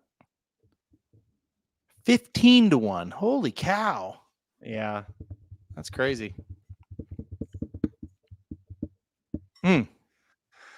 All right. As I said the other day about Belterra Park, well, of all the races I've seen, that was one of them. There was that, and then something screwy happened at Delaware Park. And it was our last. We only did the first 2 races at Delaware Park because the good tracks hadn't started yet. And so we got the second one got done. It was just some ridiculous shot. Like this horse that had never shown any speed in its life went gate to wire. Sure. And for no reason. Same level, same jockey. All of a sudden just went gate to wire. And just sat there in silence after Caleb kind of threw it to me and goes, well, we're going to have to say goodbye to Delaware Park here on FanDuel TV. I just was like, see ya, get out of here. Don't let the door hit you in the ass on the way out. Just one of those ones where I was like, I don't want to see this track for the rest of the day because of how crazy that result was. Yeah. Well, I don't think that result there at Hawthorne was that crazy, though. No, but it is usually how if I have a race that loses and I know I don't have to watch that track anymore. That's just my opinion. It's like, all right, and that's fair. Well, that was Hawthorne for the day. That is definitely fair. I do have. So the numbers have come out on time form, for the hopeful. Who do you think has the best time form out of everybody? Well, I'm going to guess since you brought it up that it's gaming. Correct. He ran that 6 furlongs faster than the best pal went, and he had to go an extra half furlong. Yeah, he earned that was assigned, I should say, a 106 time form, a 102, the highest for getaway car. Again, these don't mean shit, but still, it's interesting data point. Our Heisman looks like a 91. Brother Tony in 89. These are the highest ones they've earned, by the way. Rank, who's still a maiden, got a 95. He was actually second in that race against Gaming. Mackenzie Street got a 102 for his debut. It's important to note Mackenzie Street was defeated Emerald Bay. Emerald Bay did come back to win. And then Citizen Bull, 100 for the debut there. So that's the Futurity field when it comes to time form. Yeah, Futurity. There you go. Oh, did I say hopeful again? You might have. I don't know. Doesn't matter. Doesn't matter. You might have. It's the first time you did it too. I heard hopeful and knew you meant Futurity, and yeah. Good. But yeah, that's very interesting. Very interesting. So we'll do a full report on that one. Should be up when Magic gets around to doing it. All right, Magic. Anything else before we really get out of here? Do you got any stories? It'll be up tomorrow. Okay. Do you have any stories? I don't think so. Okay. You can catch me on FanDuel TV 9 to 12 ish, 12:30. It changes sometimes on Saturday and Sunday, and then 11 to 2:30 on I think Monday and Tuesday next week. Are those Pacific times? Pacific time, yeah. Okay. Yep. Yeah, I'm on Saturday, Sunday, Monday, Tuesday with Caleb Keller. So okay. Oh, that's somebody really drew the short straw on that one. And then on the 14th, so a week from this Saturday, I'll be back to doing another 5:30 a.m.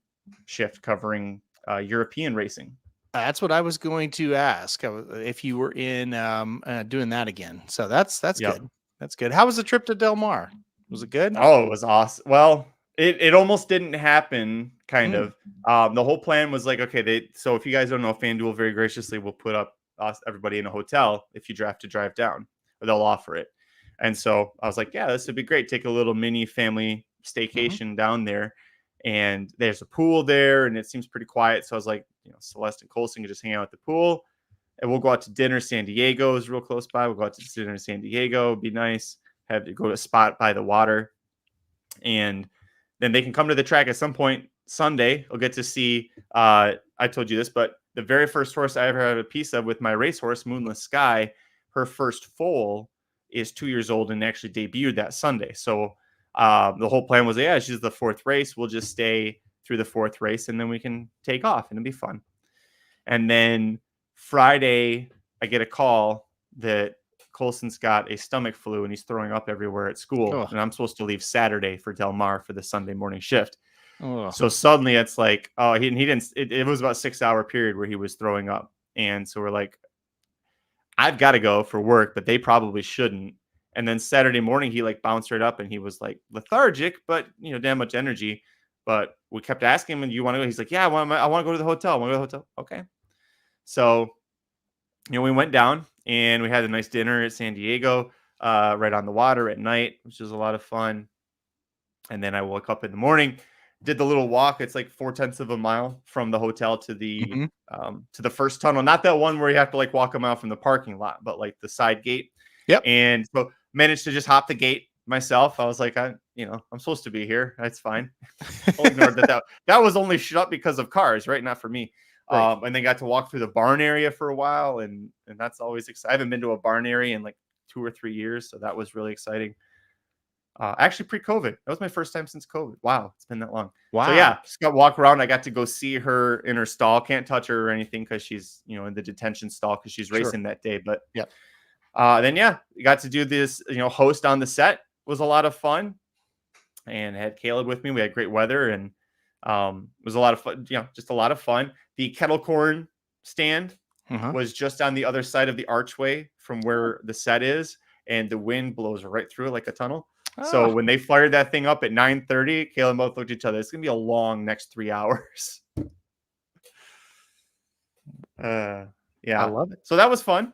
And then Celeste and Colson were coming over to the track right as I finished up, so I got to get them in for free, and then was gonna bring them up to the press box. I haven't seen John Lees in a couple of years, so I was gonna go up and see him and see some other people, and then Colson started to feel sick right around that point. So I was like, okay, I'll go up there, say hi to them. Then he kept telling Celeste he wanted to come up. So took everybody up, got to see it. And then he was about to get sick again. We're like, we should probably just leave. This is probably a sign. So I didn't get to see the filly run in person, but I did get to see her in her barn. To me, that was good enough. How did she run? I did not. I don't remember. It was a spread out race, but she beat half the field home. So it was one of those things. It was like she probably could win a race at some point in her career, but she was dirt sprinting, and her mom was a turf router who would like always come running late. So this was not the time to expect anything. The fact that she wasn't last and looking lost out there, I was like, I'll take that as a win. Yeah, for sure. Yeah. All right. Well, that's good. That's a very good summary of that for sure.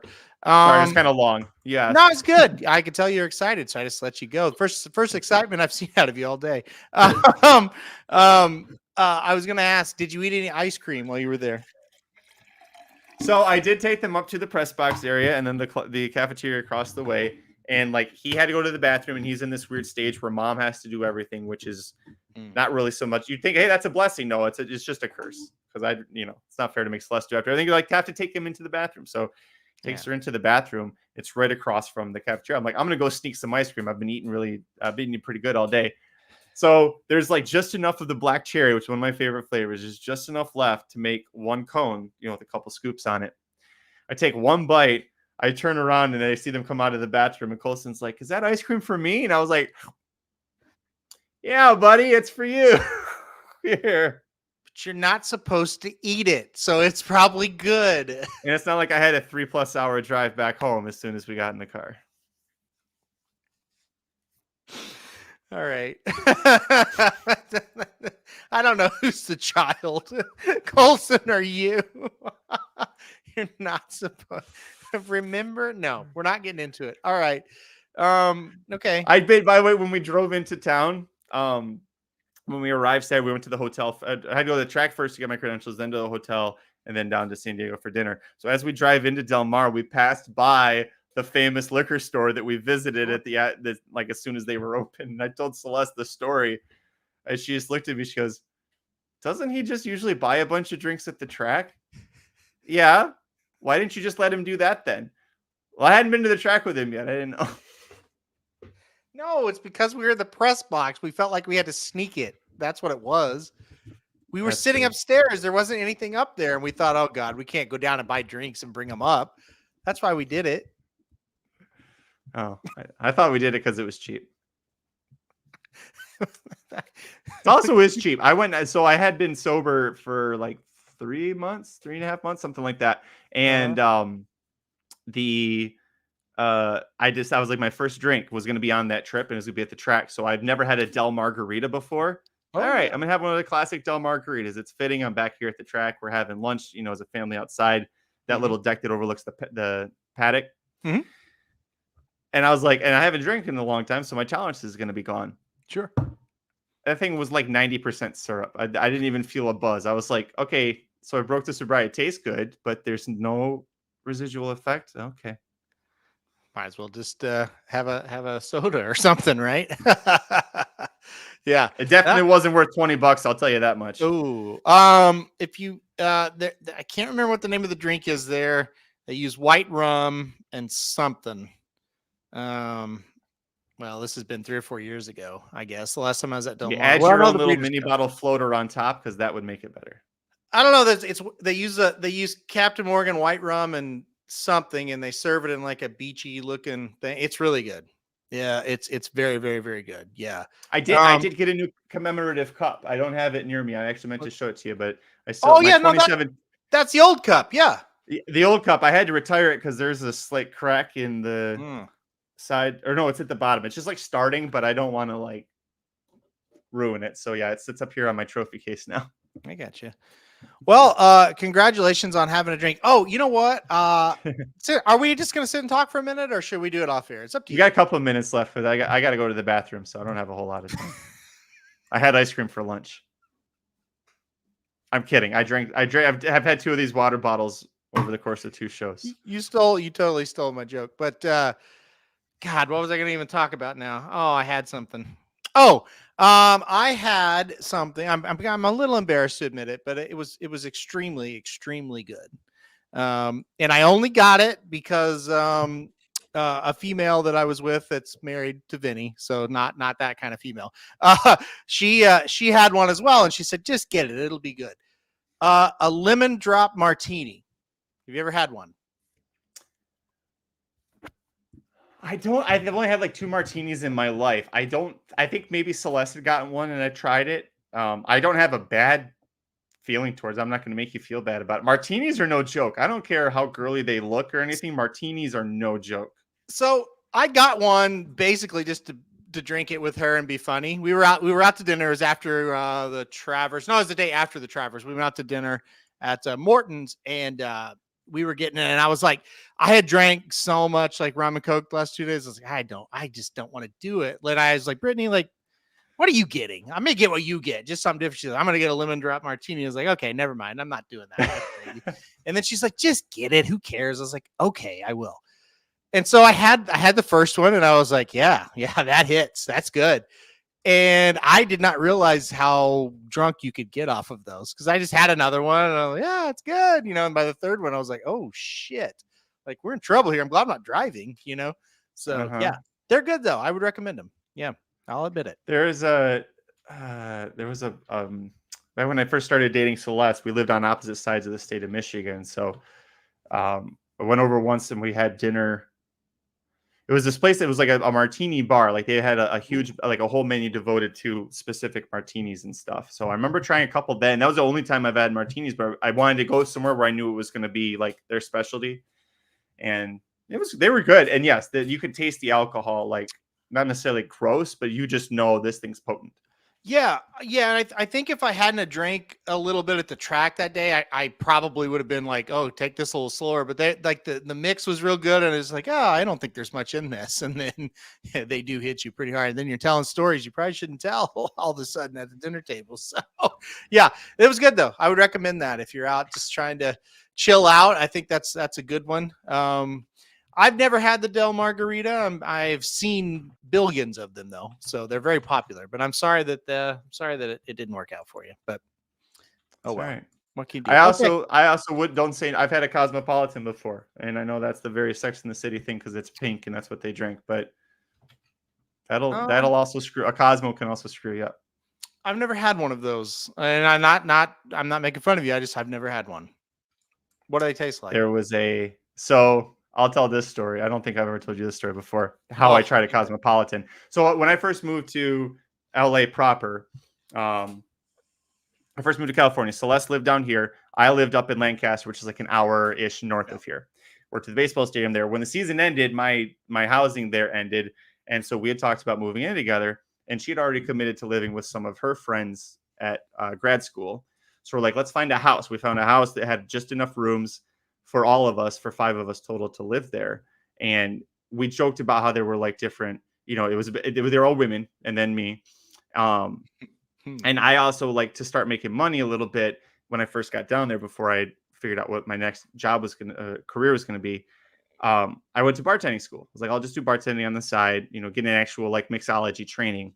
And so a couple months later, maybe a year later, 2 of the girls had the same birthday within like a couple weeks together. And we're like, one of them's from Spain. never had an American birthday. She wanted to have like a traditional, like American, college birthday party. Yeah. We're like, okay. They ended up having like a girls' night where they're gonna like wear pajamas, watch rom-coms, eat candy, like that sort of thing. Great. They wanted to hire me as the bartender because I just gone to bartending school. So they were gonna make cosmopolitans, or they wanted cosmopolitans. Like, that's great, I can do that. What they didn't know is that the bedroom, there's like the bedroom this lesson I had is like the master was like an add-on. So it actually had its own separate door to go out to the back patio. And then the back patio also to get into the house was through the back of the kitchen. So I shut the door from the kitchen, the sliding door from the kitchen to the living room so that they couldn't see me. I made up the drinks. I went back and then I changed into a Chippendales outfit. And so their bartender that night was I was serving cosmopolitans dressed in tight black pants, black bow tie around the neck. Did not have the cufflinks. I didn't have anything to do for that. And then, a little hat. All right. Well, listen. And there is photo evidence deep in the bowels of the internet of this having occurred too. Of the internet, this was online. These photos. I believe somebody posted a photo online. Yeah, this was a long time ago. But it was a big hoot that they did not know that I was going to be dressed that way when I opened the door with their drinks. And mind you, the TVs also they were facing opposite me, so they all turned around and went. Yeah, listen. I'll do just about anything for a laugh, and you know it. Okay. Yeah. No, I do know that. Yeah. Wow. Well, that's you never told me that. I don't think I've ever publicly told that story out to anybody. I think the only people who knew that story were the people who were there. Nobody's watching at this point. So it's just you and me, and I think Pedlo, Shoddy, Dennis. So basically, there's only 181 people watching right now. Oh, is there? Ooh, it was 181. Well, the number's gone up since I started. Now it's 182. I remember when I was kind of afraid to tell the people that had a lemon drop, and then you just did that. So I feel a lot better now about the fact that I shared that story. It took some serious convincing to not have that photo show up at some point during my wedding because one of my groomsmen, I think I might have shown that photo to a couple of guys as a joke, but I did, and he saved it. He's one of those people that's got incriminating photos of you from high school, and you're in your mid 30s, and you're like, come on, man. So, are you talking about yourself when you said that? One of those guys? No, he saves photos from I'm not one of those guys. Okay, all right, sure. What? I don't have incriminating photos from that far back. Oh, okay. All right. Yeah, no, you don't. You don't. I agree. What? What the hell is this? Maybe you don't anymore. How about that? Maybe you don't anymore. I don't know. Maybe that computer's gone. Who knows? America, right. I'm just as confused as he is. I really, truly am. Look at you playing coy. Okay, we're going to get out of here. We're going to get out. We got to leave. I think you forget that we hung out at Del Mar one time. So, listen, there were some things that happened that I still don't believe happened, or I'm finding out happened for the first time. So, at Del Mar, or just in general? Yeah. Well, whenever you and I hang out and alcohol is involved, that tends to happen. I think my favorite time we ever hung out was I think it was maybe the Thursday before Derby or Oaks. Remember we went to that bar and we got pretty hammered, and then Slim showed up, and we kind of forgotten that Slim was going to show up, and we're like, oh shit, we got to go home. Slim's there and he can't get in the house. Do you remember that? Now I do. Yeah. So we go back, and Slim is standing, and we weren't in a great place. The racing dudes weren't doing all that well back then, and we weren't in a great place. And Slim's got all his luggage, and he's standing in the middle of the yard. We're hanging out the window, yelling at him, and he's like, "Oh my god, this is gonna be terrible." That was the house where we almost collapsed the ceiling. Yeah, that's right. That's the house where you flooded the bathroom doing something stupid. Yeah. That was it. So anyway, that was a lot of fun. That's right, because we've told this story, I think, maybe. Last time we brought this up, I remember I was like, that's not the first time I've almost done that too. Yep. Nope. So what happens was we didn't have a iron, but I had texted the Airbnb lady. She's like, I'll bring one over. Don't worry about it. I was like, okay. And so Slim and I are hanging out and just water comes pouring out of the ceiling. Just fucking like you're just poured it out Over of a the whole, goddamn, like the house. It's not in one spot. It's all over the everywhere. house. All over the Slim is freaking out. He's getting buckets. He's trying to catch this water. I'm looking like, oh my God, what is going on? It's pouring down rain. So I'm thinking the damn roof's leaking. And then I thought, wait, Slim, if the roof's leaking, it was a 2-story house. I said, if the roof's leaking, it would leak up there. I said, something's going on upstairs. He's like, shit, there's a leak or something. Something sprung a leak. He's like, what are we going to do? I go up there and this idiot, talking about magic, he had like he shut the door of the bathroom. He ran the bathtub to steam up the room to get the wrinkles out of his pants or something. And the damn water was overflowing in the bathtub and going all over the floor. I'm like, oh, yes. It didn't overflow the bathtub. Well, what did it do then? It was one of those above ground tubs with no like side around. It's just like a freestanding tub. Right.